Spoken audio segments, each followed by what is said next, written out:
চক্রান্তের রাজনীতি দেশের জন্য বিপজ্জনক, বললেন রুহুল কবির রিজভী। লেবাননে ইসরায়েলি হামলায় 4 জন বাংলাদেশি আহত। কোরবানির চামড়া নিয়ে আশুগঞ্জে দুই পক্ষের সংঘর্ষ, আহত 10 জন। বগুড়ায় 3 মোটরসাইকেলের সংঘর্ষে 2 শিক্ষার্থী নিহত। কোরবানির মাংস কাটতে গিয়ে ব্রাহ্মণবাড়িয়ায় আহত শতাধিক। সাইপ্রাসে এস আলমের সম্পত্তি জব্দ, 8 বিলিয়ন ইউরো পাচারের অভিযোগ। হরমুজ প্রণালীতে চলছে গোলাগুলি, বিমান ভূপাতিত করল ইরান। বিশ্বকাপের মাঝে ওয়েস্ট ইন্ডিজ সফরে যাবে পাকিস্তান। এতিম শিশুদের সঙ্গে কুমিল্লার ইউএনওর অন্যরকম ঈদ। যুক্তরাষ্ট্র ইরান চুক্তি খুব কাছাকাছি, তবে এখনো হয়নি, বললেন ভ্যান্স। গাজার 70% দখলের নির্দেশ নেতানিয়াহুর। ছুটিতে ফাঁকা ঢাকা, ঈদের দ্বিতীয় দিনেও ঘরমুখো মানুষের ভিড়।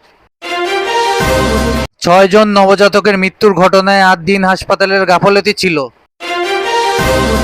ইরান যুক্তরাষ্ট্রের সম্ভাব্য চুক্তির খবরেই তেলের দামে বড় পতন।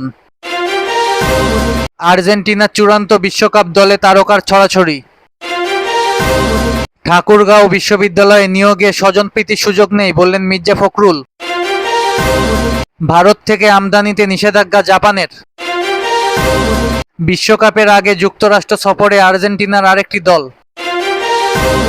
বর্জ্যবাহী গাড়িতে চড়ে নগর পরিদর্শনে নারায়ণগঞ্জ সিটি কর্পোরেশন প্রশাসক, 6 ঘন্টায় 600 টন বর্জ্য অপসারণ।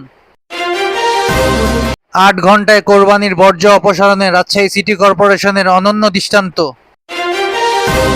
ক্রেতা সেজে দোকানিকে ব্যস্ত রাখতেন নারীরা, ক্যাশ ফাঁকা করত শিশু। গ্রিলের সঙ্গে ঝুলছিল গৃহবধূর মরদেহ, দরজা ভেঙে উদ্ধার। ব্রাহ্মণবাড়িয়ায় নিখোঁজের 3 দিন পর পুকুরে মিলল সিএনজি চালকের লাশ। ফরিদপুরে পৃথক সড়ক দুর্ঘটনায় নিহত 6 জন। বন্দুক দিয়ে নারীকে গুলি করল কুকুর। পঞ্চগড়ে বিদেশি মদসহ বাবা ছেলে আটক। মার্কিন ড্রোন ভূপাতিত করল ইরান। আফগান সরকারকে আকাশ প্রতিরক্ষা সরঞ্জাম দেবে রাশিয়া। প্রতিবন্ধীকে ধর্ষণের পর হাতে 10 টাকা ধরিয়ে বাড়িতে পাঠালো চাচা। শহীদ জিয়া শাহাদাত বার্ষিকীতে বিএনপির 8 দিনের কর্মসূচি ঘোষণা। ঝিনাইদহে তুমুল সংঘর্ষ, নিহত 1 জন। ঈদের দ্বিতীয় দিনেও বর্জ্য অপসারণে কাজ করছে ঢাকা দক্ষিণ সিটি কর্পোরেশন।